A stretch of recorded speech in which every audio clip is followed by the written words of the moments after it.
Ce jour-là, vous avez bien cru que j'allais disparaître.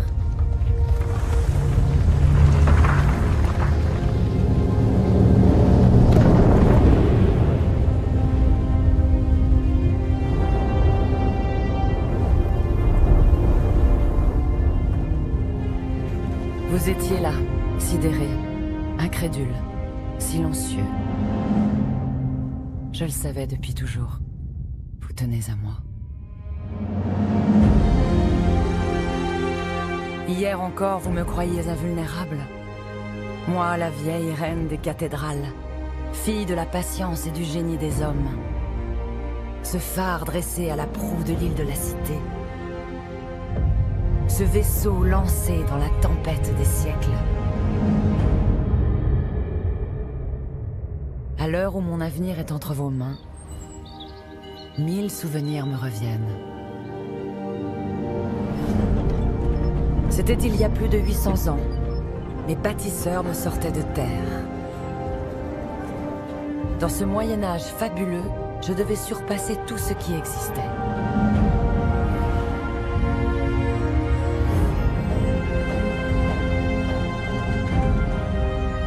Ces héros oubliés défiaient l'éternité. Je ferais revivre leur ferveur et leur obstination. Combien de fois il a fallu essayer. Se tromper. Recommencer. Combien de fois j'ai failli disparaître. Pour chaque fois, me relever. Je suis Notre-Dame de Paris. Et voici mon histoire.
Je n'ai d'abord été que le songe invraisemblable d'un homme.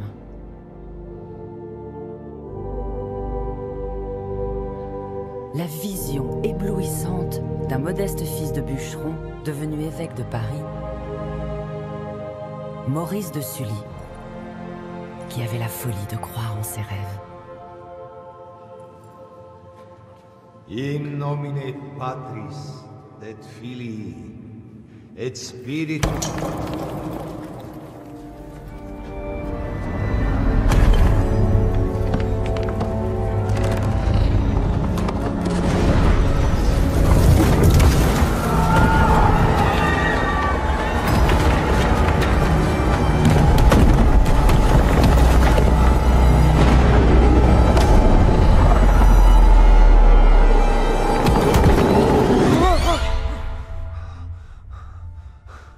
Mon Dieu, garde-moi de ces visions diaboliques.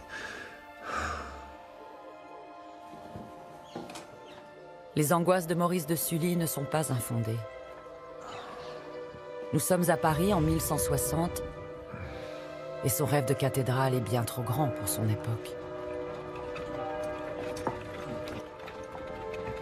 Les chanoines, ces puissants administrateurs qui dirigent avec lui l'évêché, ont refusé de soutenir son projet. Trop coûteux, trop incertain. En un mot, j'étais une idée insensée. En ce milieu du XIIe siècle, la vieille cathédrale de Paris, étroite et obscure, semble posée là pour l'éternité. Après tout, elle est à la mesure de Paris, qui n'a rien à voir avec la grande capitale que vous connaissez aujourd'hui. Le petit royaume de France est alors faible et divisé, et le modeste évêché de Paris n'a pas le prestige de ceux de Rouen, Sens, Chartres ou Reims qui accueillent le sacre des rois.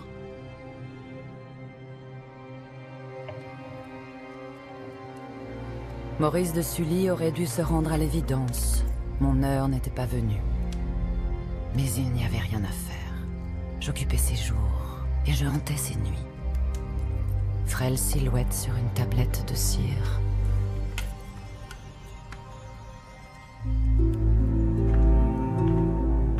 Au diable la prudence et la médiocrité. Contre l'avis des chanoines, Sully convoque les maîtres d'œuvre les plus fameux, ancêtres des architectes. Celui qui a conduit les travaux de Saint-Germain-des-Prés. Merci. Monseigneur. Celui de la cathédrale de Sens. Ensemble, ils ont parlé avec passion des toutes dernières innovations architecturales. Adieu vieilles églises aux murs épais et aux fenêtres étroites. Grâce à l'arc brisé, on pourrait réduire la poussée horizontale tout en s'élançant vers le ciel. Toujours plus haut. Ils ont fait l'éloge de la croisée d'ogives. Tout le poids des voûtes serait réparti entre les piliers, allégeant la structure.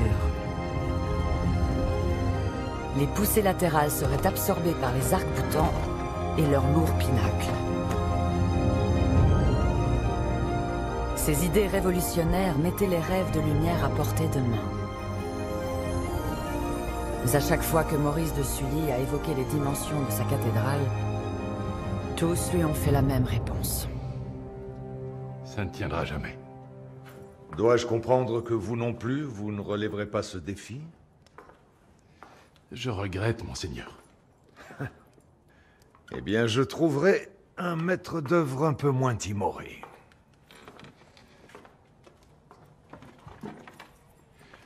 Tous les hommes du métier vous feront la même réponse. Je vous en supplie, méfiez-vous de celui qui vous dira le contraire.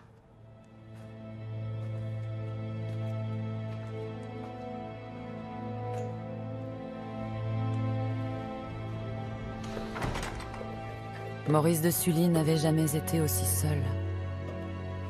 C'est peut-être ça le lot des visionnaires. Avant d'être copiés par tous, ils passent pour des fous. Mais face à tant de désillusions, comment ne pas baisser les bras?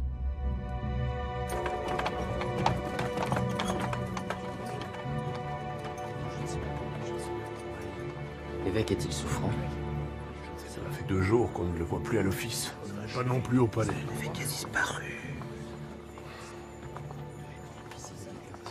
Laissons-le méditer sur son échec. Il finira par revenir. Vanité des bâtisseurs. Espérons.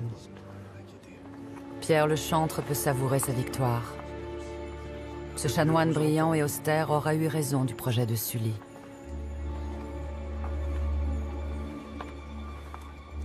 Mais les semaines passaient et l'évêque ne revenait pas. On disait qu'il s'était retiré dans le silence d'une de ces abbayes romanes qui fleurissent alors dans le royaume, pour expier, parmi les moines, sa vanité de bâtisseur.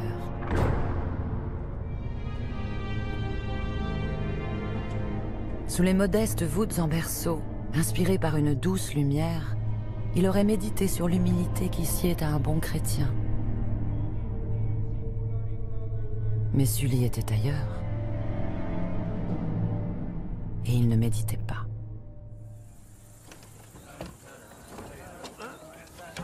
Il avait simplement renoncé à se battre pour sa cathédrale, abandonnant ses habits d'évêque pour revenir dans les forêts de son enfance. Non, ma décision est prise. Soyez raisonnable. Mais voyons, vous me trouverez bien un successeur. Vous n'allez pas ruminer cet échec toute votre vie, monseigneur.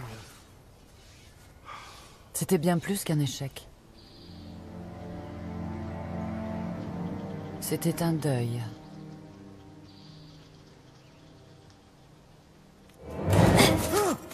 Qu'est-ce que... Qui... Vaut rien! Attends que je t'attrape!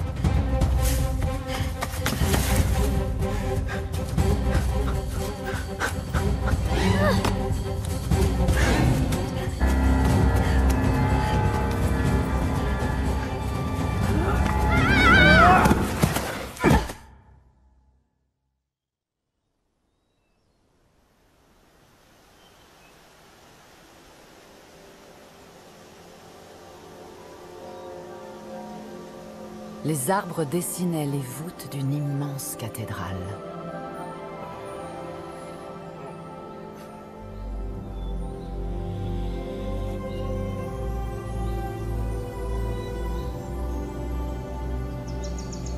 Était-ce un signe de Dieu?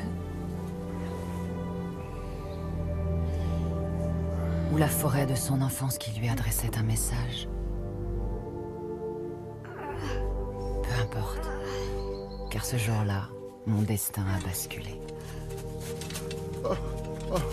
Monseigneur, vous êtes blessé? Non, tout va bien. Nous rentrons à Paris.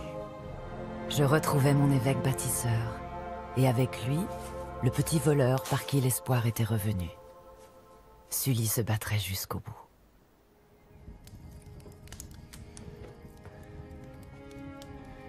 Pour convaincre, il faut parfois séduire.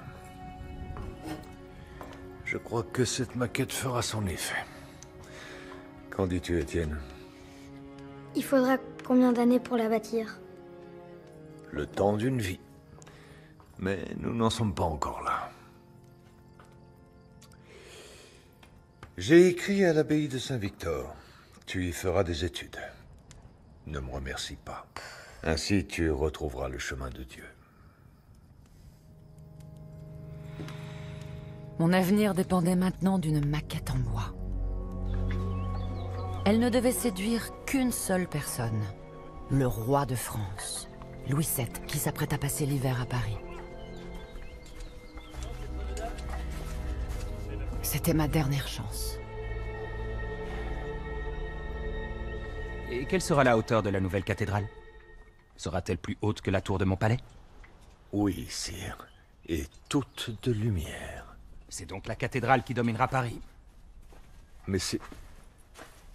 c'est Dieu qui nous domine, sire. Dieu, oui. Pas l'évêché, mon bon ami.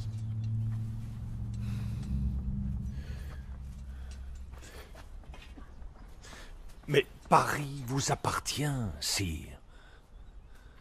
Paris deviendra l'écrin de votre majesté.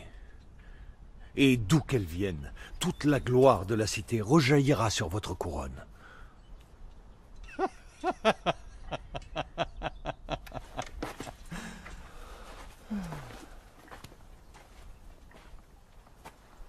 Alors faites en sorte que ma cathédrale soit la plus belle.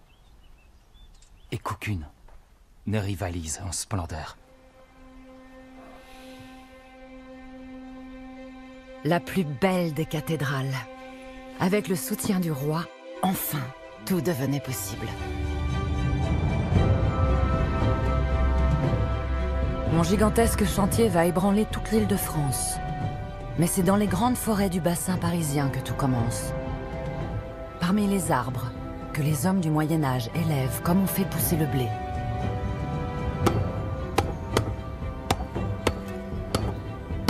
Le bois n'est pas moins noble que la pierre. Et c'est d'abord à travers lui que s'exprime toute l'ingéniosité de mes bâtisseurs. Car en ces temps-là, rien de grandiose ne s'accomplit sans le bois. Il en faudra pour les échafaudages, les poutres des charpentes et les machines de levage, pour les manches des outils et les toitures des ateliers.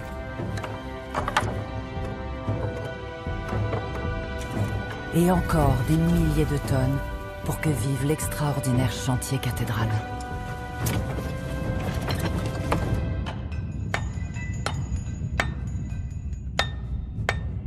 Les entrailles de la terre tremblent déjà sous les masses des forçats de la pierre.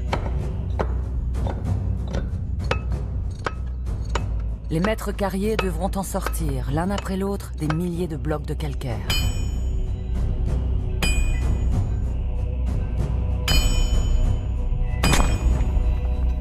Mais un bloc doit sans attendre être acheminé à Paris.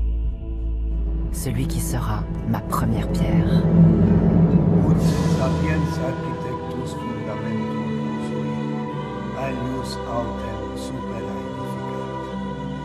Quel triomphe! La bénédiction de cette pierre sacrée a lieu en présence de deux des hommes les plus puissants de la chrétienté. Le roi de France et le pape Alexandre III. Nous sommes en l'an de grâce 1163. Nous plaçons notre Église sous la protection de la Vierge, Mère du Christ. Elle sera la cathédrale Notre-Dame, Notre-Dame de Paris.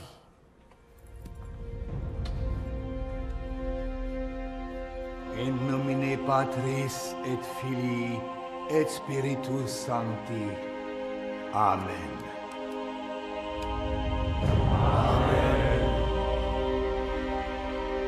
Avec la bénédiction du pape, les travaux de Sully peuvent enfin commencer. L'île de la Cité va changer de visage, à jamais. La vieille cathédrale a vécu. On en conserve une partie. Il faudra bien un lieu pour célébrer les offices, le temps que Notre-Dame de Paris s'élève au-dessus de la ville. Tout dans mon architecture est sacré. Mon chœur, mon transept et ma nef formeront un vaisseau de pierre de 127 mètres de long qui dessinera la forme d'une croix. Mon chœur symbolise la tête du Christ. Comme dans la plupart des églises, il est orienté, c'est-à-dire qu'il regarde vers l'Orient. Pour accueillir les premiers rayons du soleil, ceux qui dissipent les ténèbres et qui doivent pénétrer les âmes des fidèles.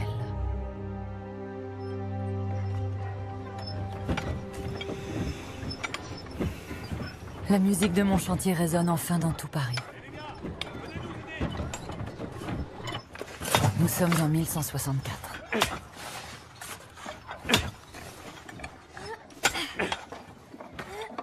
Comme on pouvait s'y attendre, Étienne n'a pas résisté à l'appel du chantier. Il a aussitôt faussé compagnie à ses professeurs. L'évêque avait bien tenté de le raisonner, mais on n'avait jamais vu un garçon aussi têtu.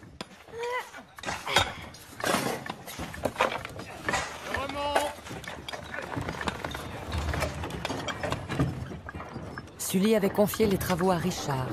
Allez, on t'attend. Un simple maçon dont il avait fait mon maître d'œuvre.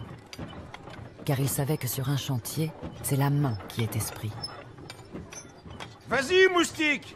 Creuse, pardieu. On doit pouvoir en empiler 10 comme toi.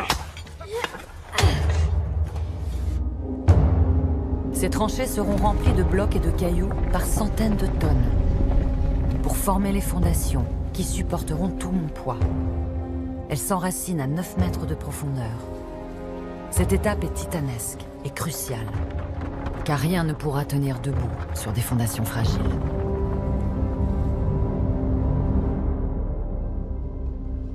Nous aurons fini les fondations du chœur avant l'automne. Prenez le temps qu'il faut. Le sol de notre île est fragile. Nous allons le charger de tant de pierres qui bougera plus.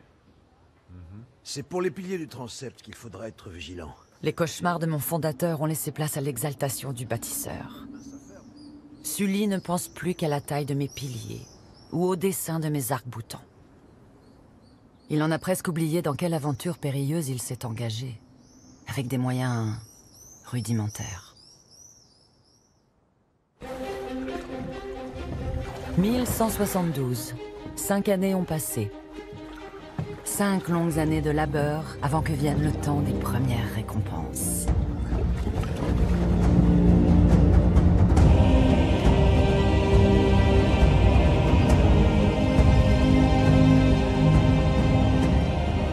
Mon cœur commence à sortir de terre.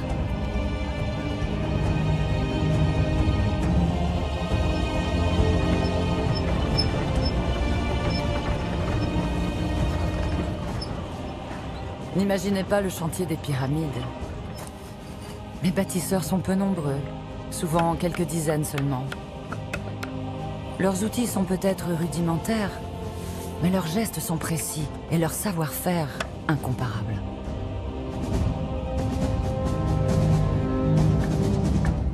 Ces hommes formaient un monde à part. Ici, pas d'esclaves.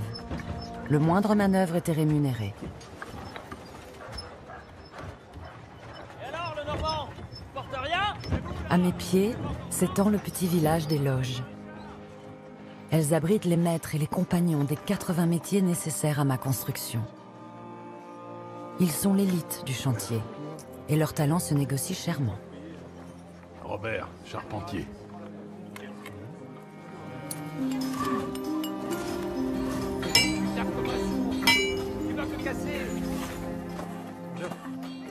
Étienne aussi a grandi. Sully pouvait se réjouir. Le petit vagabond avait trouvé une famille.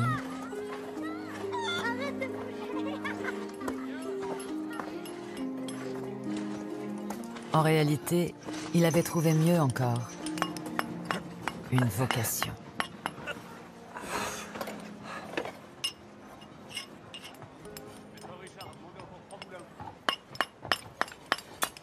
Regardez, le larbin de l'évêque voudrait devenir tailleur de pierre.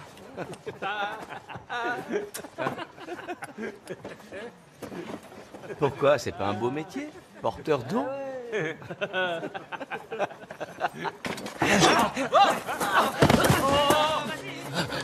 Tu vas te taire, oui! Tu vas te taire! Assez! Sur mon chantier, pas de bagarre. Oui, père. Et toi, ne recommence jamais.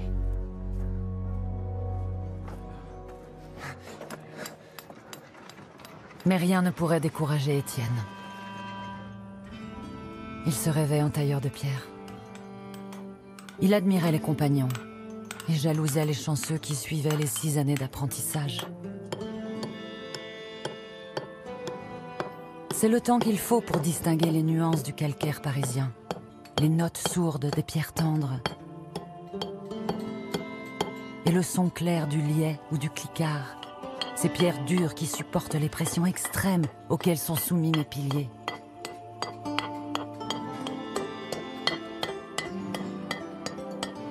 Chaque bloc doit être parfaitement d'équerre, car on construit pour l'éternité. Étienne avait appris le nom de chacun de leurs précieux outils. Gradines, taillants, ciseaux, si chers à entretenir que le maître les recomptait chaque soir. À force d'obstination, il avait su se faire tolérer dans ce monde fermé et secret. Le maître avait fini par lui confier un premier bloc. Étienne n'avait jamais été aussi heureux. Mais il avait encore tant à apprendre.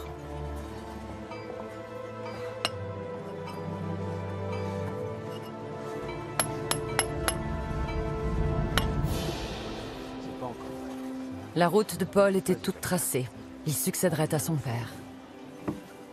Il apprenait pour l'heure à doser la quantité de chaux, de sable et de gravier qu'il faut pour fabriquer le mortier. À sentir sous sa gâche la résistance de ce mélange infiniment subtil. À décrypter ses reflets luisants pour savoir à quel moment précis cette sorte de ciment est prête à l'emploi.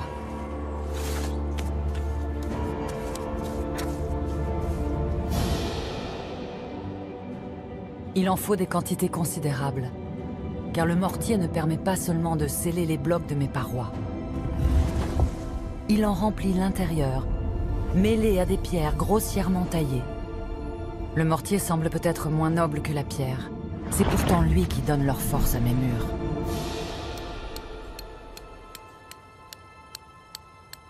Au terme de l'apprentissage, le tailleur avait le droit de graver sur son bloc sa signature. Sa marque de tâcheron. C'est elle qui lui permettra de recevoir le prix de son travail.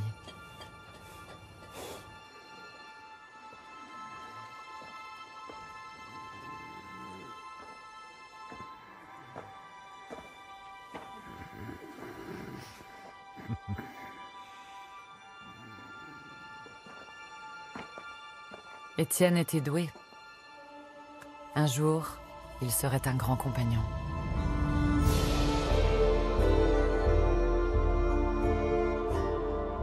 Les pierres des cathédrales ont toute une histoire.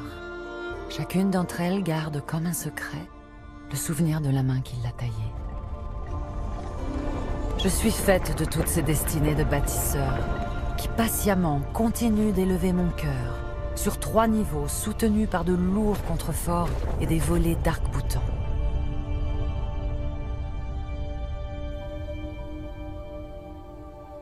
Mais ne soyez pas naïfs. Pour réaliser ces prodiges, il fallait y consacrer des fortunes. Sully pouvait compter sur les revenus de l'évêché, qui étaient richissimes. Les terres grasses du bassin parisien lui rapportaient de quoi faire face aux dépenses colossales du chantier.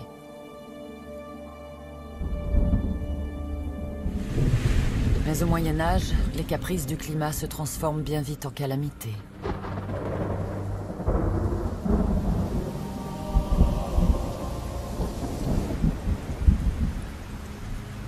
Il a suffi d'un été pluvieux, suivi d'un hiver glacial, pour que le sol se change en pierre, et que s'effondrent brutalement les revenus de l'évêché.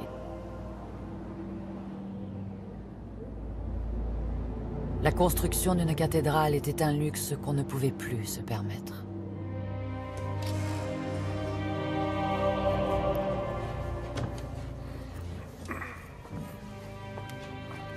Les chanoines de la fabrique, qui avaient la lourde charge d'administrer les finances du chantier, avaient alerté l'évêque. Bientôt, il n'y aurait plus un sou. Faisant bon usage. Seigneur, pardonne nos péchés, donne-moi la force de continuer. Mais Sully ne voulait rien entendre. Dieu ne faisait qu'éprouver leur courage à tous. Ils trouveraient de l'argent, par tous les moyens. Il fait sortir de leur coffre les précieuses reliques des saints chrétiens. Les restes du corps de Saint-Denis, premier évêque de Paris. Et même un vase dont on disait qu'il contenait l'authentique lait de la Vierge.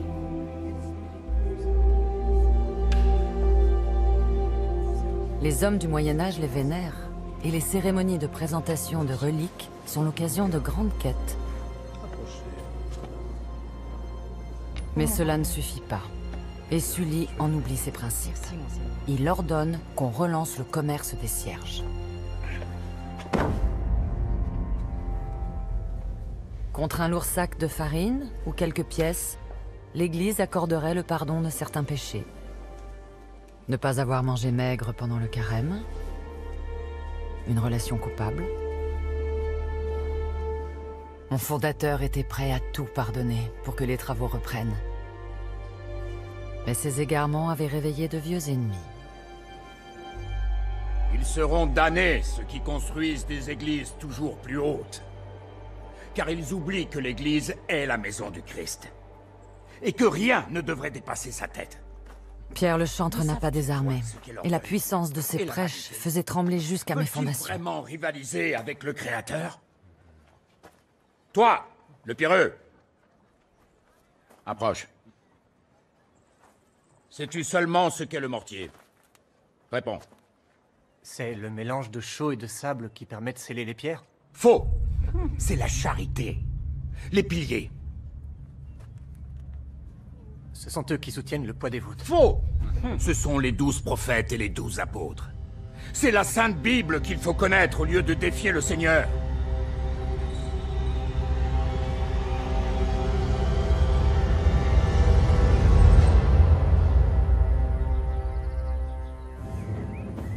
N'en déplaise à Pierre le Chantre, l'entêtement de Sully a été récompensé. Les dons des fidèles ont permis la reprise du chantier. Mais les menaces du redoutable chanoine ont ébranlé mes bâtisseurs. Et s'ils couraient sans le savoir, après une gloire pécheresse? Et si le projet de Maurice de Sully, auquel ils consacraient leur vie, était voué au désastre? Il fallait d'urgence terminer mon cœur, pour qu'enfin on y célèbre les offices. Les bâtisseurs façonnent et montent les 1000 poutres de ma charpente, taillées pour certaines dans des chênes centenaires. Ils lui ont donné ce nom magnifique. La forêt.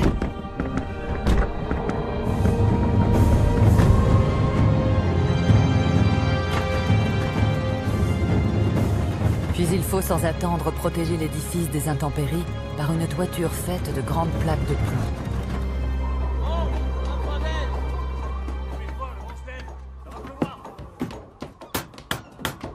Les couvreurs appartiennent à l'élite de mon chantier.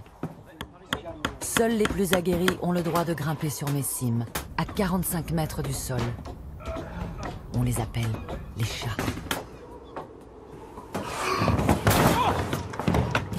Attention!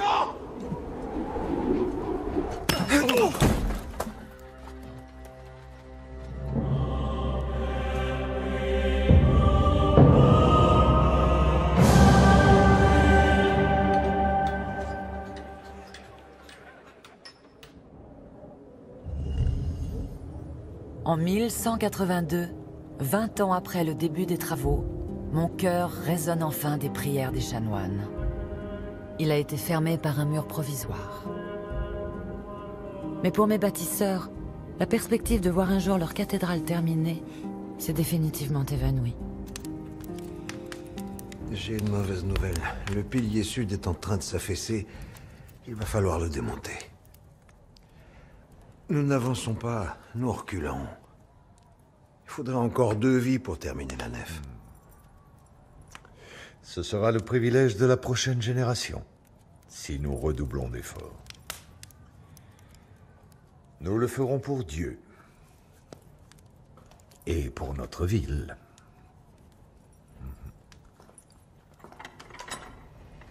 Le roi. Restez, restez. Monseigneur. Le nouveau roi Philippe Auguste prenait souvent conseil auprès de l'évêque. Quelle fut l'influence de Sully? Nul ne le saura. Mais c'est à cette époque que le roi décide de faire de Paris sa capitale. Il va doter la ville d'une enceinte de 5 km flanquée de 77 tours. Et lance la construction du château du Louvre, redoutable forteresse à l'ouest des remparts. Pris dans cet élan, mes bâtisseurs ont redoublé d'ardeur. Sous ma charpente s'est déroulée la plus prodigieuse des opérations, la pose des voûtes. Au sommet des piliers, Richard a fait installer des cintres en bois, sur lesquels les maçons ont monté un à un les blocs de pierre. La clé de voûte est la pièce maîtresse, car elle doit assurer la cohésion de l'ensemble. Dans un second temps, ils ont posé les blocs qui ferment la voûte. Mais l'opération est toujours délicate et toujours incertaine. Surtout lorsqu'il s'agit de la plus large d'entre elles, la croisée du transept.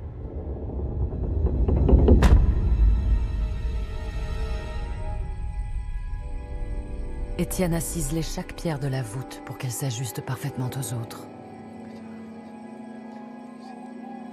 Il faudra que le mortier de Paul prenne comme une colle. Et comme si leur talent et leur dévouement ne suffisaient pas, ils y joignaient leurs prières inquiètes.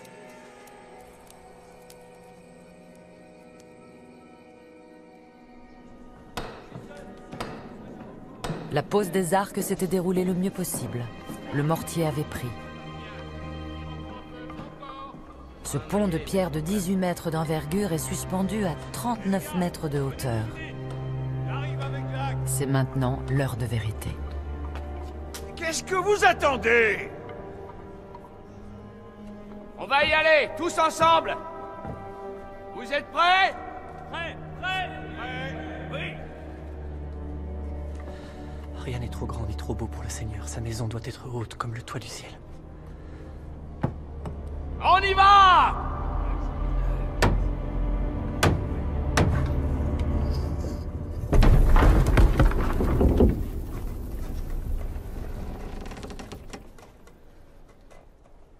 Ça tient. On a réussi.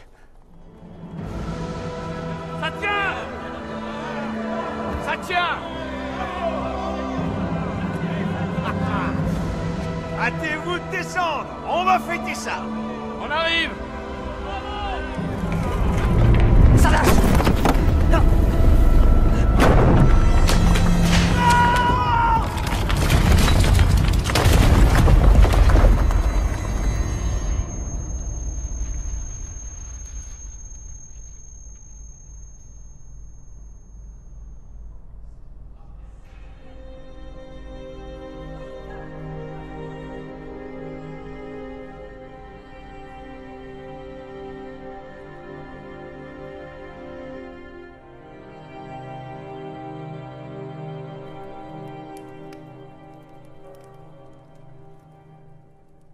Le chantier continuera. Mais il est temps que tu partes, Étienne. Mais... pourquoi? Les cintres n'ont pas été trop endommagés. Encore quelques jours et nous pourrons reposer la voûte. Richard est mort. Paul va prendre la suite. C'est son fils. C'est comme ça que les choses se font. Je dois rester, il faut... Tu es doué, Étienne. Mais tu as encore tant à apprendre. Prends ceci.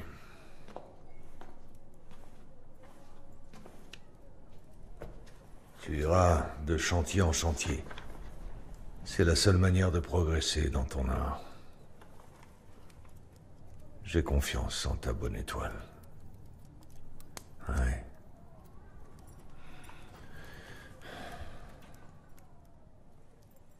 Va-t'en, Étienne. Va-t'en.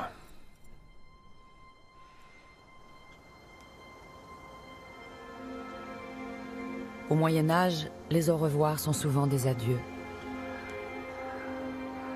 Étienne parti, la santé de Sully s'est mise à décliner. Que deviendrais-je sans le souffle qui m'avait fait naître ?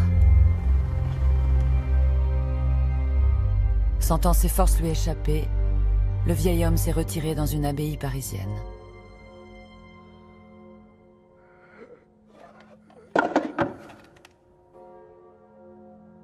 Il s'éteint en 1196 à plus de 80 ans.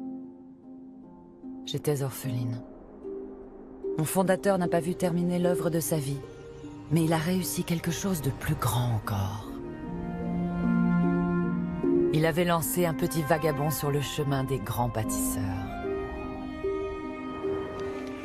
Ses larmes séchées, Étienne avait repris son odyssée, dessinant sur son carnet les merveilles que ce siècle était en train d'inventer. Au gré des chantiers, il proposait ses talents et perfectionnait son art. Sa curiosité était insatiable. Il lui fallait tout comprendre. Et partout, il cherchait à déceler les lois secrètes qui régissent l'architecture et la nature des choses.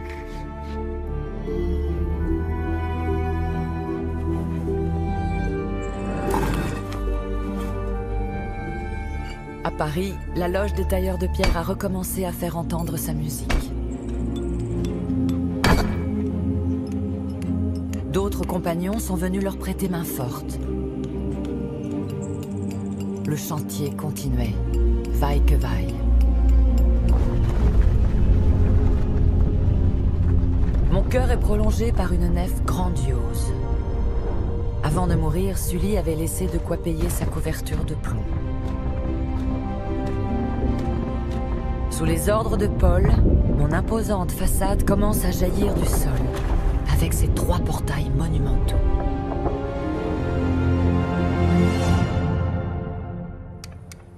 Nous sommes maintenant en 1215. Les tailleurs de pierre ont été rejoints par les sculpteurs, qu'on appelle alors d'un nom merveilleux, les imagiers.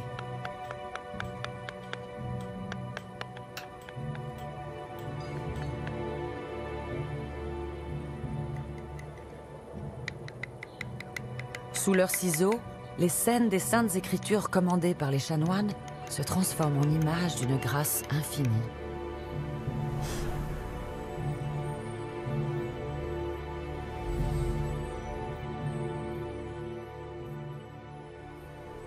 Elle forme, dans ce monde où le livre est si rare, les pages d'une Bible de pierre.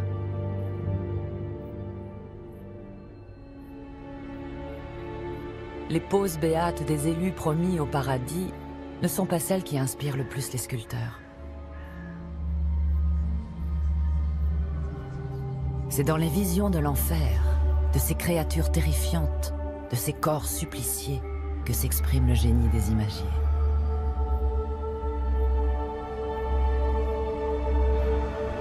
Et les tourments de ce Moyen-Âge hantés par la peur du châtiment divin.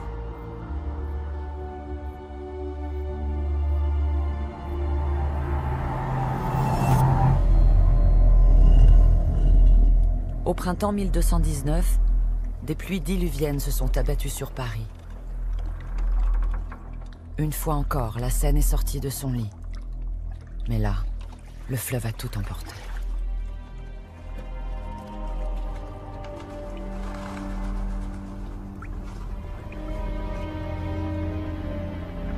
Paul était anéanti. Il réalisait à quel point j'étais fragile.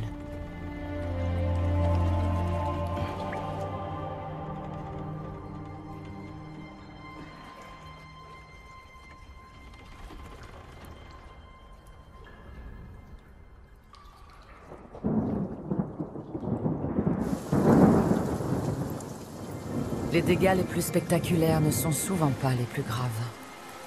L'eau est un ennemi sournois.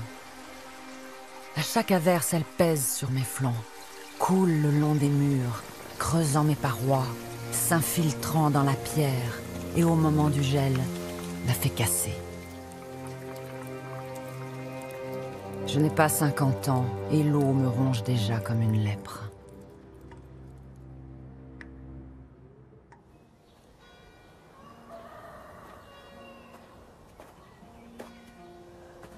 L'écho de mes malheurs parvint aux oreilles de celui qu'on appelait maintenant Maître Étienne. Paris. Nous étions en 1220 et j'avais besoin de lui. Mais en passant la muraille de Philippe Auguste, Étienne avait le cœur serré.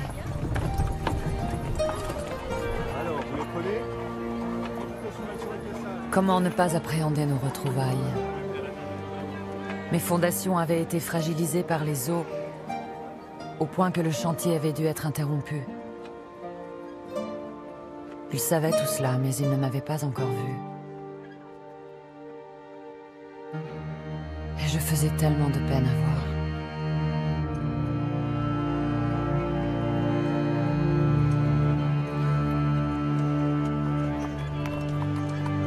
Étienne, te voilà enfin.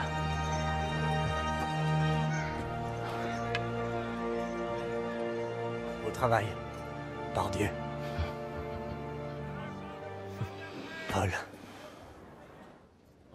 Le retour d'Étienne ravit les chanoines, car ils veulent construire au-dessus des portails une galerie monumentale contenant les statues de 28 rois, en l'honneur de Philippe Auguste.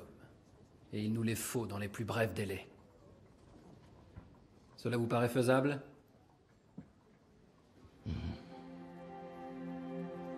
Les deux gamins bagarreurs que j'avais vus grandir unissaient maintenant leurs forces dans un dernier défi.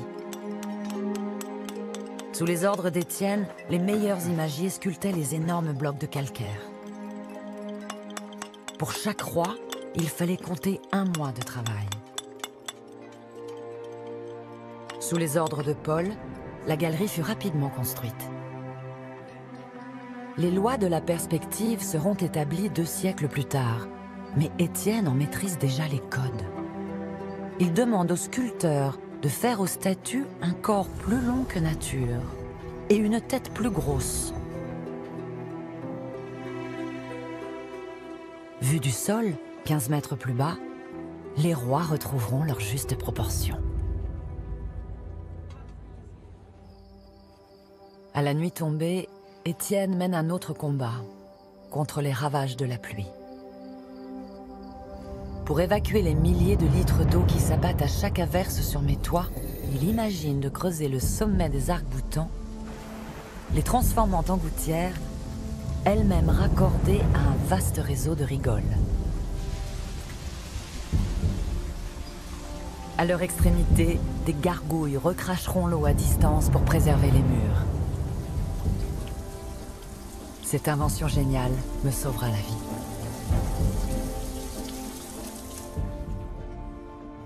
Que de chemin parcouru depuis son improbable rencontre avec Maurice de Sully.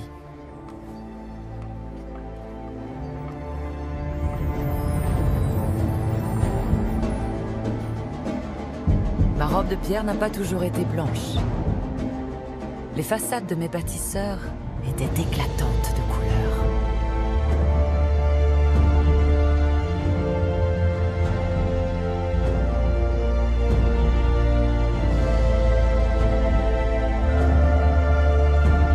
Le voici, ce Moyen-Âge que certains croient encore obscur et ignorant, alors qu'il vit se dresser au cœur des vieilles cités, des cathédrales d'une beauté sans pareille. Les bâtisseurs de la génération d'Étienne étaient maintenant fatigués. Il leur avait fallu tout apprendre, tout inventer.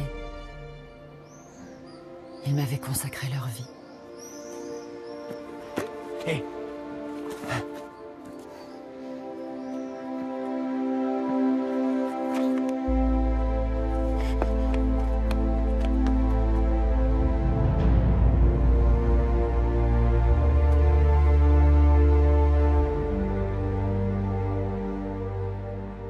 Adieu, Étienne.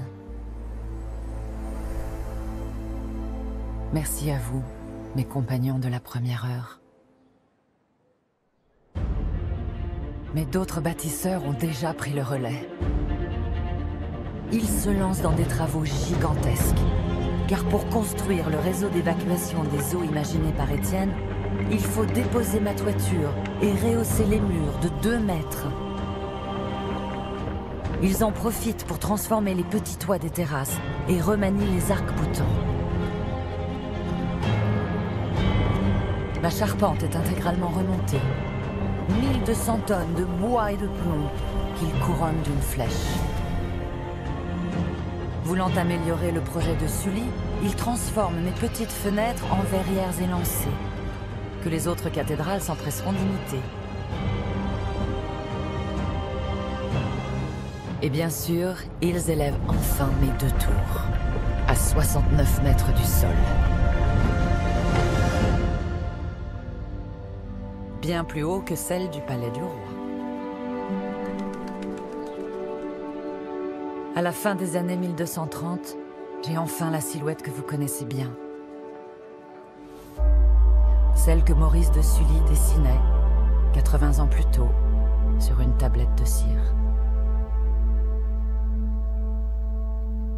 Mais mon histoire est loin d'être terminée.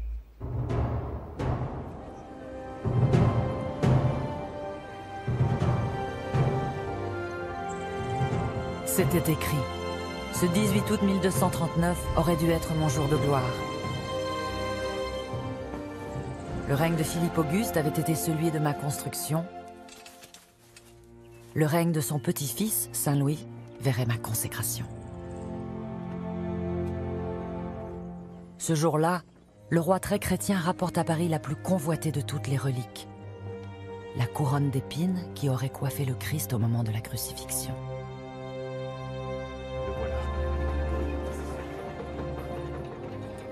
Elle a coûté un prix astronomique. De quoi construire 2 cathédrales. Et c'est vers moi, Notre-Dame de Paris, que le roi s'approche avec ce trésor inestimable. Les 100 000 Parisiens retiennent leur souffle. Avec cette couronne à Notre-Dame, Paris sera le paradis.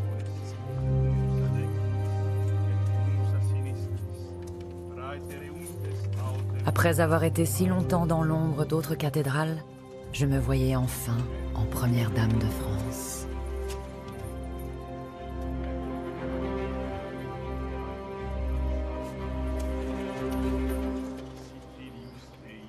J'étais loin d'imaginer que cette couronne n'était pas pour moi.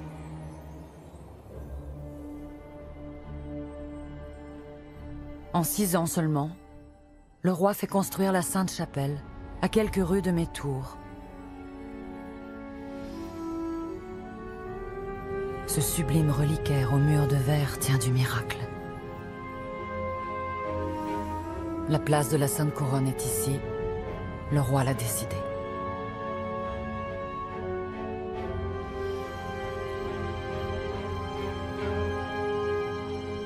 Mais il y avait plus grave encore. À côté de sa beauté insolente, tout ce qui était merveilleux 20 ans plus tôt semblait maintenant lourd et sombre.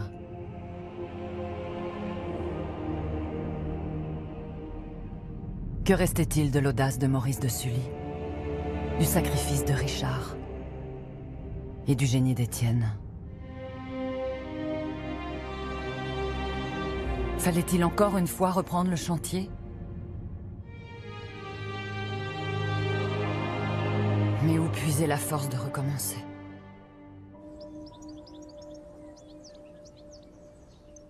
Par chance, il y eut à nouveau une rencontre entre un jeune maître d'œuvre et l'une de ces roses de Damas rapportées d'Orient par les croisés. Il a suffi d'une rencontre et c'était reparti.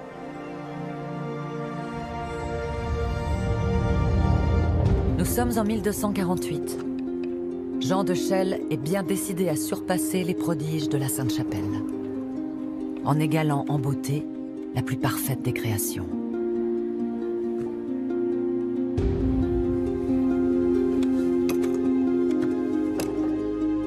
Géométrie, symétrie. Le maître d'œuvre qui prend le relais appartient à une nouvelle génération dont les rêves sont décuplés par la science. Elle lui permet de concevoir pour les façades de Montransept des rosaces d'une incroyable virtuosité. La complexité du dessin de la rose de Jean est apparente, car il repose sur la répétition des mêmes formes et donc des mêmes blocs de pierre. Mais ce qui avait séduit l'évêque et les chanoines, c'est la taille de ces rosaces, 13 mètres de diamètre, les plus grandes de la chrétienté. Pour réaliser cette prouesse, il faudrait démonter entièrement les 2 façades de Montransept. Le pari de Jean de Chelles était risqué, mais à n'en pas douter, Maurice de Sully l'aurait osé.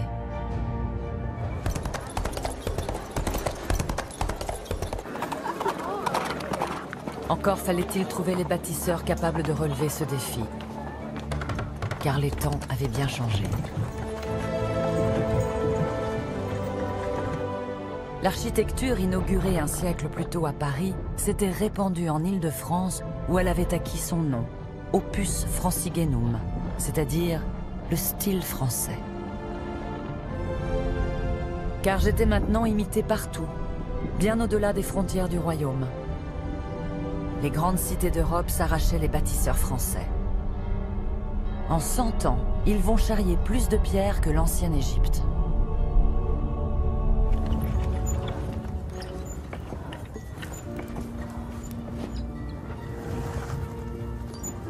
Cela peut vous surprendre, mais c'est dans la chaleur obscure des forges que Jean cherche son premier allié.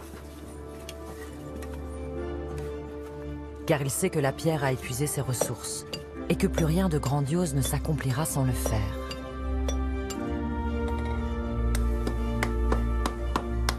Je dois vous faire une confidence.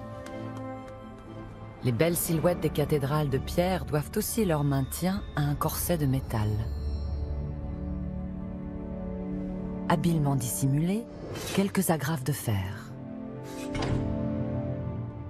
Et sous la dentelle de mes fenêtres, des tiges de plomb. Imaginez pour les grandes rosaces quelle armature de métal il faudrait forger. Les maîtres les plus renommés étaient tous employés sur d'autres chantiers. Avez-vous réfléchi à ma requête? Et Jean eut le plus grand mal à trouver son homme. J'ai besoin de votre réponse. J'accepte. Merci. Ce forgeron taciturne était jeune.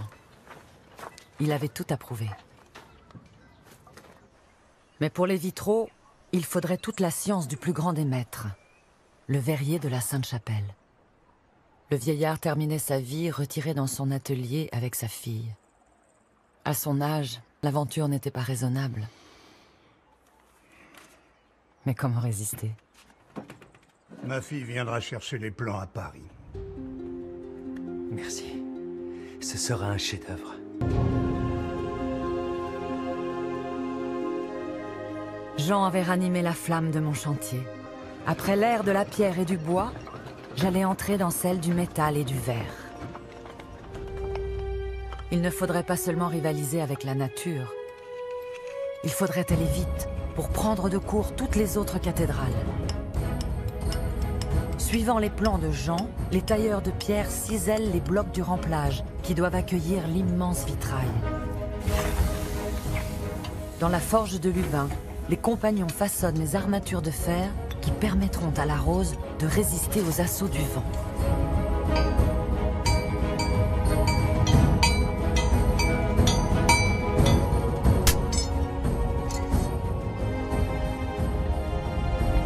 La façade nord du transept s'élève à vue d'œil. Et les premiers panneaux de verre commencent à arriver à Paris.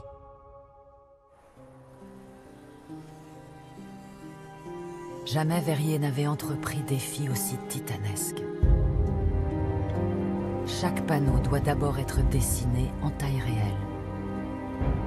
Rois et prophètes de l'Ancien Testament, des dizaines de médaillons, plus de 25 000 morceaux de fer multicolores. Le vieux maître travaille avec l'ardeur d'un homme qui sait que le temps lui est compté. De toutes les couleurs, la plus précieuse est un bleu profond, celui des rois et de la Vierge.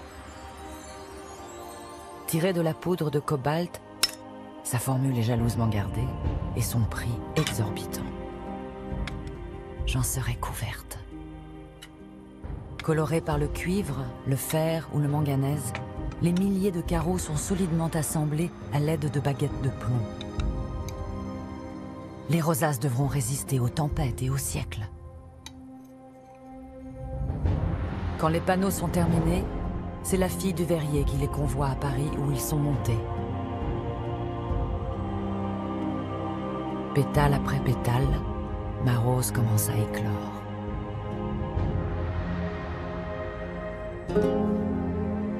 J'aime me raconter que la rose nord est fille de l'amour. Quelle grâce! En 1250, elle irradie sa lumière magique. Elle est alors la plus grande de la chrétienté. 20 ans plus tard, la seconde rosace viendra éclore sur ma façade sud. Un visiteur du Moyen-Âge les a décrites si merveilleuses que l'âme a peine à se rassasier de les contempler. Nous sommes en 1270. J'ai un peu plus de 100 ans et ma construction est sur le point de se terminer. L'heure est venue de faire entendre ma voix. Les cloches sont des colosses de bronze. Les plus petites, qu'on appelle les moineaux, pèsent déjà 500 kilos. Une broutille à côté des énormes bourdons de plus de 10 tonnes qui les rejoindront plus tard. Pour que mon squelette de pierre résiste à l'épreuve des grandes sonneries, mes bâtisseurs ont eu l'idée géniale d'y construire un beffroi. Tour de bois dans mes tours de pierre. Sans contact avec les murs, le beffroi absorbe leurs terribles oscillations.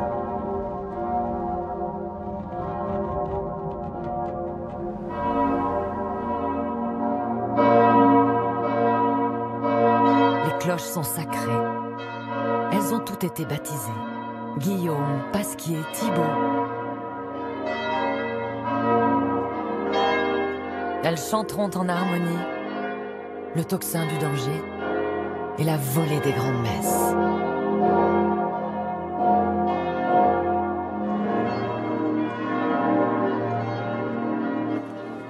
Les Parisiens vivront au rythme des battements de mon cœur.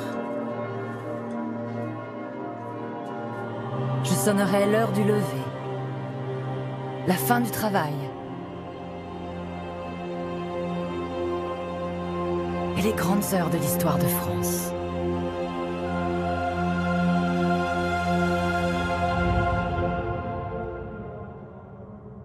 J'aimerais maintenant tourner pour vous les pages d'une belle histoire de cathédrale, aimée par les humbles, choyée par les puissants. Je pourrais vous vanter la splendeur des grands panneaux de mon cœur, sculptés par les imagiers du XIVe siècle. Notre-Dame, majestueuse et protectrice, traversant la tempête de l'histoire. Des siècles plus tard, des rois reconnaissants m'offraient ces marbres d'une grâce infinie. Mais toutes ces beautés nous détournent de la tragédie qui se tramait. L'admiration dont j'avais été entourée s'est lentement évanouie. Au XVIe siècle, le coup près est tombé. Mon architecture sera dorénavant désignée par un terme méprisant, le gothique, pour dire barbare et primitif. J'allais dorénavant vivre dans l'ombre d'autres monuments. Après le temps des cathédrales est venu celui des palais. Merveille de la Renaissance dans la Loire. C'étaient eux les nouveaux chefs-d'œuvre des bâtisseurs. Puis ce furent les majestueuses symétries de Versailles qui finirent de m'éclipser, pour de bon. Mais en 1789, la Révolution française vient bouleverser ce vieux monde. Immense espoir pour les peuples, elle sera pour les monuments une épreuve douloureuse.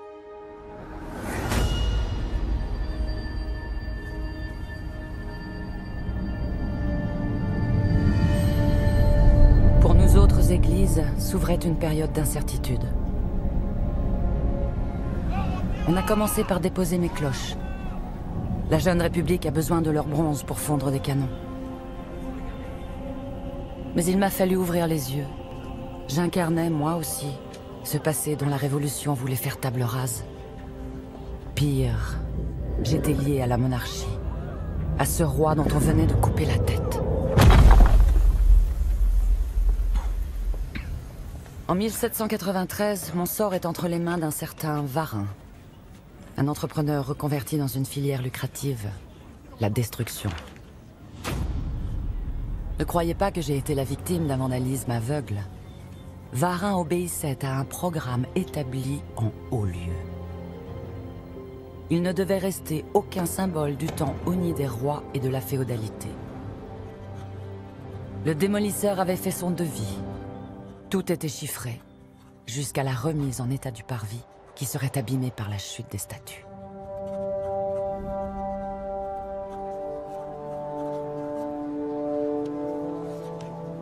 Au travail. Allez. C'est pas vrai. Allez-y. Non, je peux pas.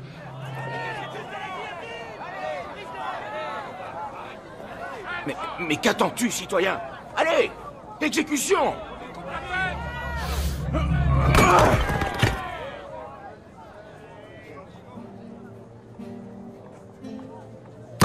Pauvre roi mage.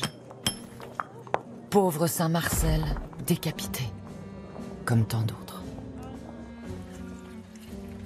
Sur les somptueux vitraux de Jean, mes bourreaux ont badigeonné une peinture noire et grasse pour faire disparaître fleurs de lys et couronnes.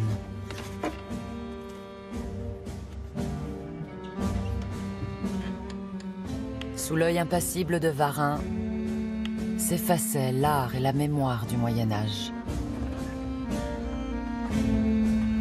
Ce funeste chantier devait durer près de 10 mois. Un temps, je fus transformé en temple de la raison pour accueillir la nouvelle religion révolutionnaire. Mais il n'y avait rien à faire. Je n'avais pas ma place. Et c'est pour une question de salubrité publique que les autorités interviennent. Les lambeaux de ma robe de pierre sont vendus aux enchères, au rabais, pour servir de remblai. L'acquéreur se nomme Bertrand. Il a 24 heures pour débarrasser les lieux.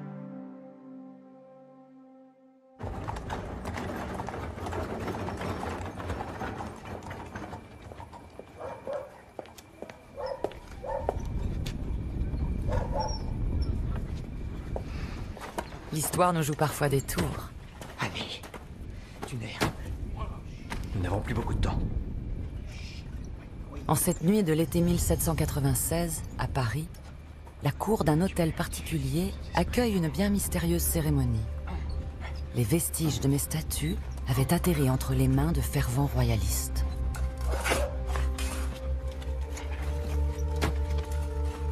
Ils leur firent de véritables sépultures, les mettant à l'abri des tempêtes de l'histoire.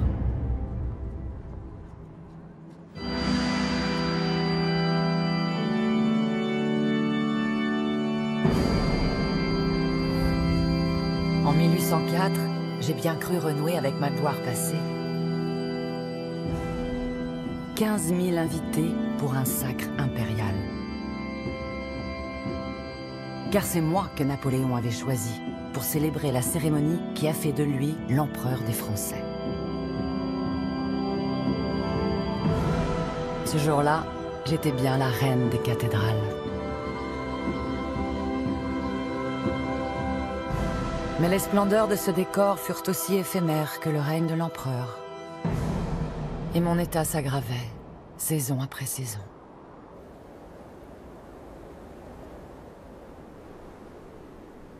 Fatigué par les siècles, abandonné, la robe déchirée, mon triste sort n'intéressait plus personne.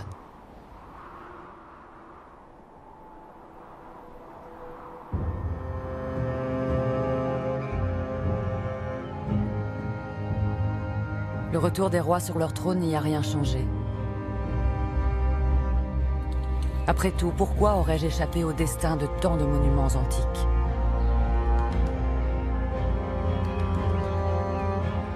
Regardez cette chère abbaye de Jumièges.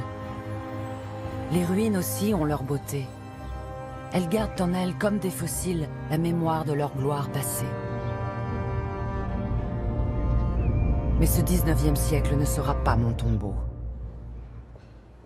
Car un homme s'est révolté. Lors de ses longues visites, il murmurait des mots d'espoir. J'étais sa vaste symphonie de pierre, l'œuvre colossale de tout un peuple.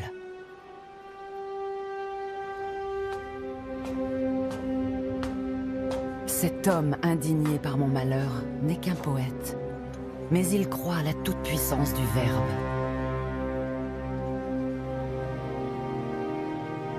L'avez-vous reconnu? Il s'appelle Victor Hugo. En cette année 1831, d'un coup de plume, il vient d'arracher à l'oubli ce Moyen-Âge mal aimé et de réenchanter le vieux Paris de ma splendeur. Il me repeuple de figures fantastiques. La belle Esmeralda et le bossu Quasimodo transforment le regard des Parisiens sur leur vieille cathédrale. Le roman est un immense succès et il porte mon nom, Notre-Dame de Paris. Il sera la première pierre de ma refondation.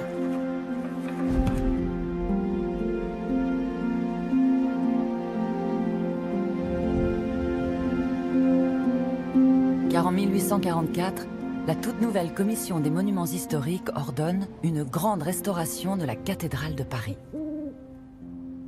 Le gigantesque chantier a été confié à 2 jeunes architectes. Voici le premier, un certain Eugène Viollet-le-Duc. 30 ans à peine, peu d'expérience, mais une assurance déconcertante. À le croire, il savait mieux que Maurice de Sully ce qu'était une cathédrale gothique. Eugène, ce serait bien que vous preniez l'habitude de travailler dans nos bureaux. Formidable. Allons-y. L'histoire a un peu négligé son collègue et mentor, Jean-Baptiste Lassus. Aux yeux de la commission, c'est pourtant lui le plus qualifié des deux. Je reviens de la commission. Ils sont enthousiastes. Mais, par contre, ils voudraient savoir combien tout ça va coûter. Ne les effrayons pas maintenant. Je viens justement d'avoir 2 ou 3 idées dont il faut absolument que je vous parle. Tiens donc. Et quelles sont ces nouvelles idées? Les grands travaux allaient recommencer. Mais pour être honnête, ce drôle de tandem ne me rassurait pas complètement. Avec la lumière, on voit nettement les marques de charpente. Quand vous pensez que tout ça tient malgré tout depuis 6 siècles...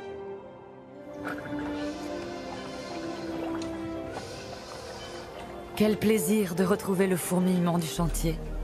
Mon corset d'échafaudage, les effluves tièdes de la forge, la musique du ciseau contre la pierre, tous ces gestes que les compagnons se sont transmis à travers les siècles.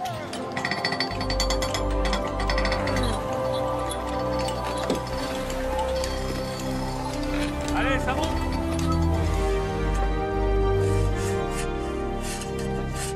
La priorité, renforcer tout ce qui s'effondre. Remplacer les pierres malades par des blocs tout neufs.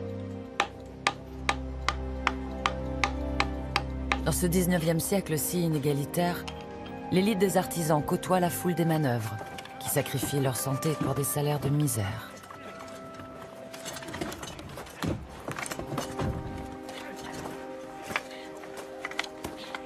Toute cette pauvreté, ça va mal finir. Messieurs, nous avons trouvé quelque chose. 6 siècles de travaux, d'aménagement et de destruction avaient fait de moi une énigme. Pour reconstituer ce puzzle, il faudrait à la fois l'adresse d'un chirurgien et le cerveau d'un détective. J'ai compris. Nous allons devoir démonter quelques fenêtres. Pardon? Avez-vous remarqué les fenêtres hautes de la nef? Elles sont un bel exemple de l'architecture du début du XIIIe siècle. Mais elles ne sont pas les fenêtres d'origine. Regardez, les colonnettes latérales ne descendent pas jusqu'en bas. Car avant cela, les fenêtres étaient plus petites. Et en dessous, il y avait une fenêtre ronde, une rosace, dont nous venons justement de découvrir les vestiges. Voilà à quoi ressemblaient les fenêtres conçues par Maurice de Sully. Nous n'avons plus qu'à les rétablir en suivant ses plans. Mais les fenêtres actuelles datent quand même du Moyen-Âge. Et puis elles laissent passer davantage de lumière. Nous n'avons pas le droit d'y toucher. Il nous faut corriger cette erreur. Comment ça, une erreur? Vous voulez dire que les architectes du Moyen-Âge se sont trompés? Vous êtes en plein délire. J'affirme que c'est une erreur. Ce n'est pas comme ça que Maurice de Sully a conçu sa cathédrale. C'est tout ce qui m'importe. C'est ainsi que Viollet-le-Duc s'est mis à dos toute la profession. Mais il commençait à me plaire, cet homme du 19e siècle, qui parlait du Moyen-Âge comme s'il y avait vécu.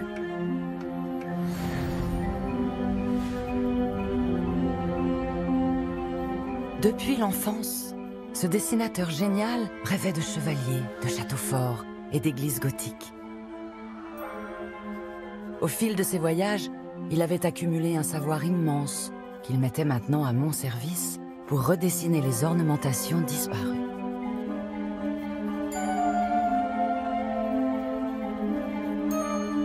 Mais quand les sources manquaient, il n'hésitait pas à lâcher la bride à son imagination.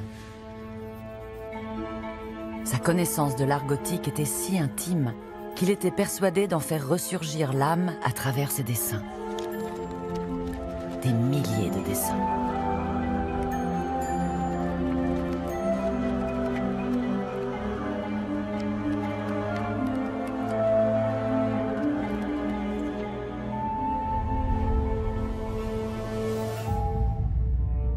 C'est ainsi que Viollet-le-Duc a commencé à peupler mes façades de créations toutes personnelles.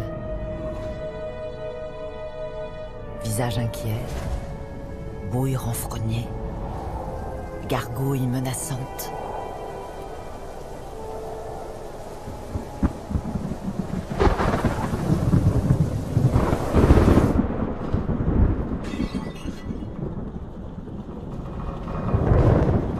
Qui est là?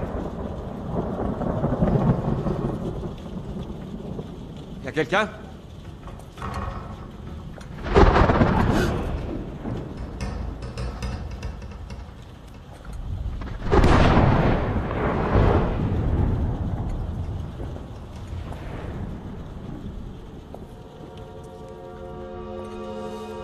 Qu'est-ce donc que ces créatures?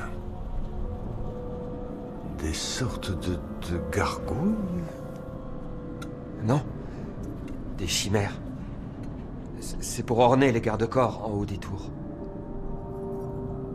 Tiens donc. Il y en avait au Moyen-Âge? Oui.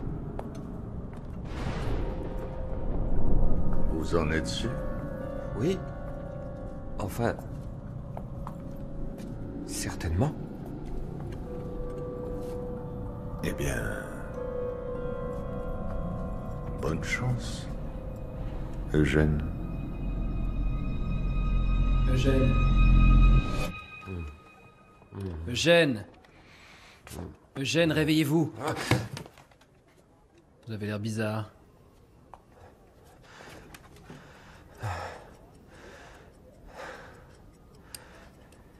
Ne m'annoncez pas une mauvaise nouvelle.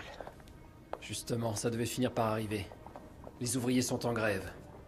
Croyez-moi, tout ça va mal finir. À la fin de l'année 1847, après 3 ans de travaux, les caisses sont déjà vides. On a pu renforcer ce qui s'effondrait. De nouvelles statues ont été installées dans la galerie des rois. Mais on est loin des promesses des 2 architectes, qui avaient annoncé la reprise des fenêtres et des rosaces, et la construction d'une sacristie. Et dans la capitale, la colère gronde.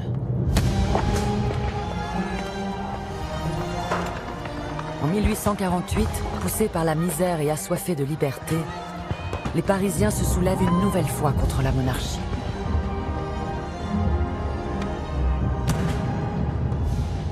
Ce siècle serait donc celui des grandes révolutions. Depuis le début de ma restauration, j'avais déjà connu 3 régimes, une monarchie, une république éphémère, puis le Second Empire, qui ne jure que par un mot inquiétant, la modernité. La capitale tremble. C'est le plus grand chantier de son histoire. Sur ordre de Napoléon III, le baron Haussmann fait percer avenues et boulevards. Mon vieux Paris a fait son temps.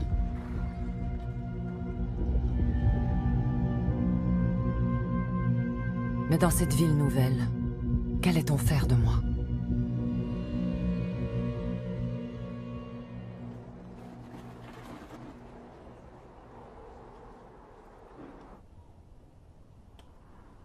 Pour que mon chantier reparte, il fallait à nouveau plaider ma cause.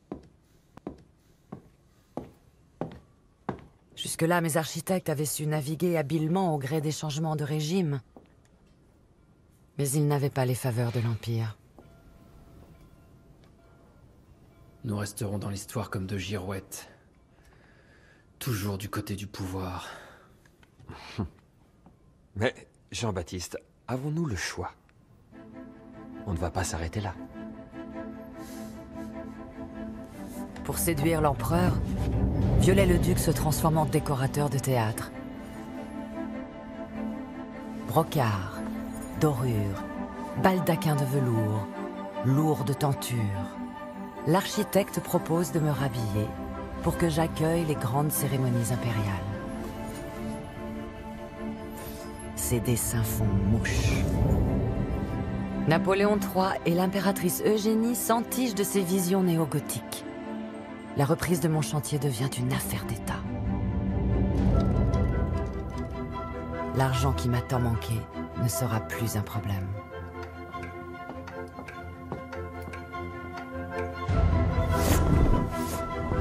Nous sommes en 1853 et mes architectes ont maintenant carte blanche.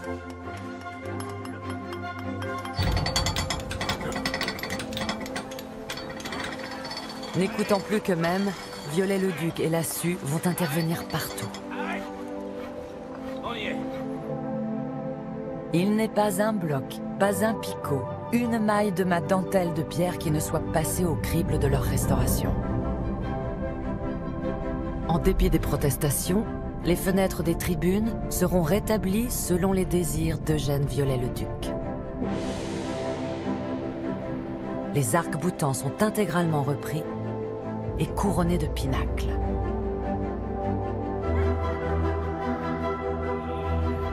Ils hérissent mes parois d'une armée de gargouilles. Les critiques se déchaînent. On reproche à Viollet-le-Duc de ne plus restaurer, mais d'inventer une cathédrale qui n'a jamais existé. Je vais vous surprendre.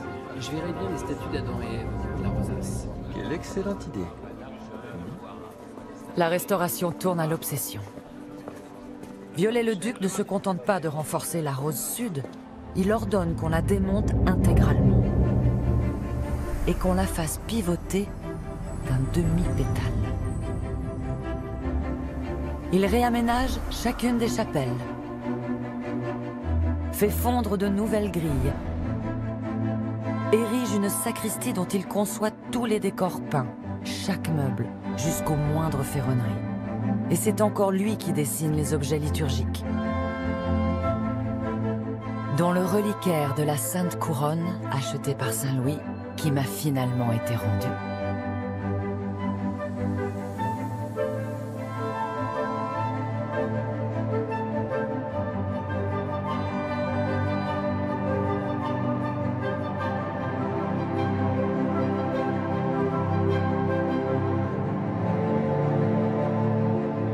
Cinq ans seulement après la reprise des travaux, il ne reste plus qu'un ultime chantier. Reconstruire, au-dessus des piliers de mon transept, la flèche médiévale. Trop abîmée, elle avait dû être démontée un siècle plus tôt. Les architectes ont longuement observé ma charpente pour étudier, dans la jungle de ces poutres centenaires, les vestiges de ma vieille flèche. Ils en connaissent la forme modeste par de nombreux dessins.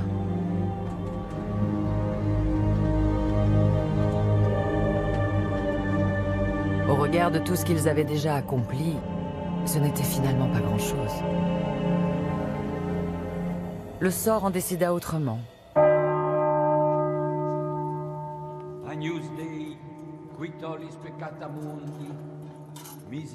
Le 15 juillet 1857, sans que rien ne l'ait laissé présager, Lassus meurt brutalement.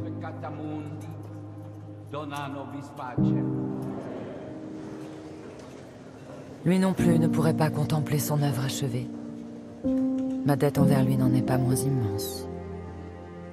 Qui se souvient de Jean-Baptiste Lassus?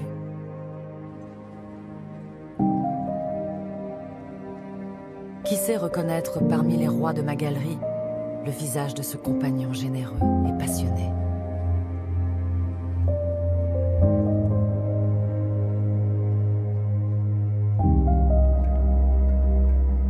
Viollet-le-Duc avait perdu un ami et un contradicteur bienveillant.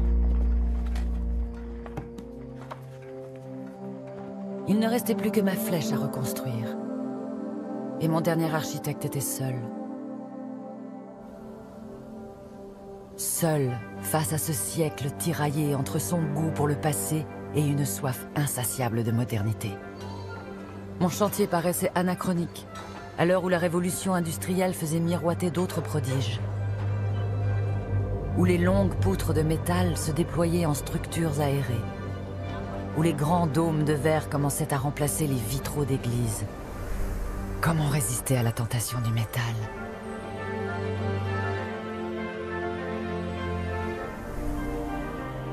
À Chartres, victime d'un incendie, il avait déjà fait irruption jusque dans la charpente de la vénérable cathédrale.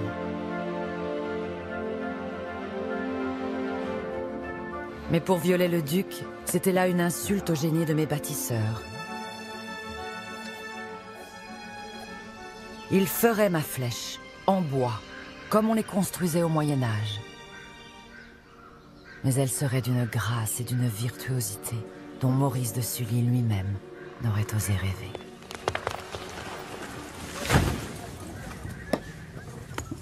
Travaillé sur une dizaine de flèches, mais j'ai rarement vu un dessin de charpente aussi complexe. Ne me dites pas que vous allez renoncer. Vous n'y pensez pas. Au contraire.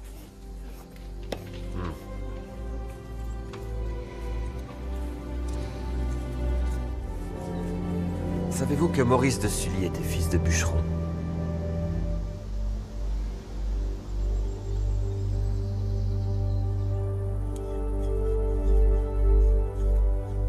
Les compagnons charpentiers de Viollet-le-Duc perpétuent les rituels des premiers bâtisseurs. C'est l'art du trait qu'ils ont élevé à son apogée. Pour le profane, ce ne sont que gestes étranges et géométrie ésotérique. Mais sur ces dessins, les initiés peuvent lire la forme, les dimensions et l'emplacement précis de chacune des poutres.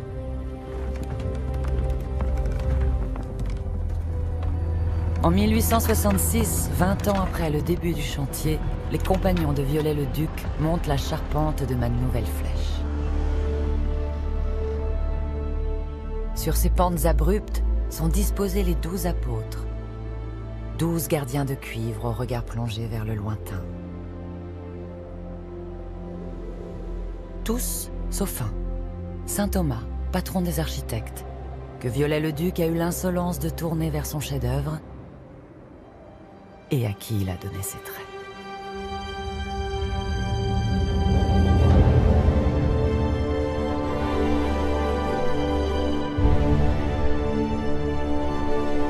Ce prodige de grâce trônait à 93 mètres de hauteur. Il faisait alors de moi le plus grand monument de Paris. Et de Viollet-le-Duc, l'un des architectes les plus fascinants de son époque. Car il ne s'est pas contenté de réinventer l'architecture gothique.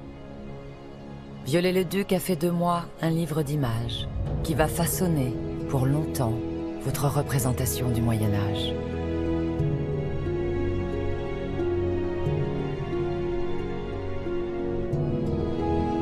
Surgies de son imagination, mes 54 chimères sont les sœurs de Quasimodo, grotesques et merveilleuses.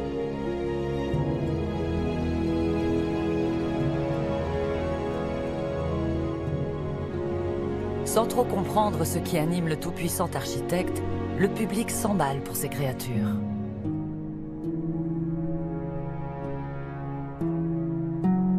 L'une d'entre elles va devenir mon emblème. Un démon mélancolique et sans âge. Le Strige, qui observe, perplexe, l'agitation de la capitale.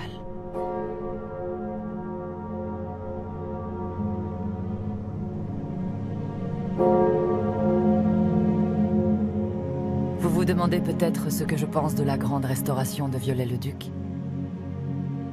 Était-ce une trahison? Ou une résurrection? Ce fut encore autre chose. Une rencontre. Et comme le font les véritables rencontres, elle nous a transformés.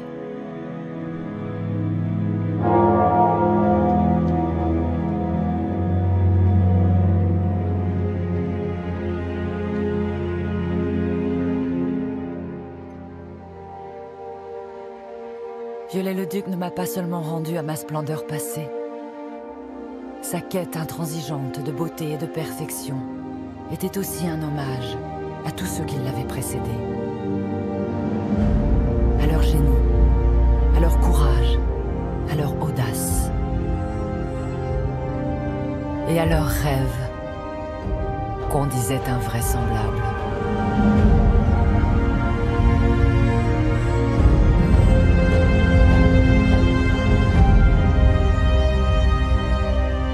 Souvenez-vous des bâtisseurs.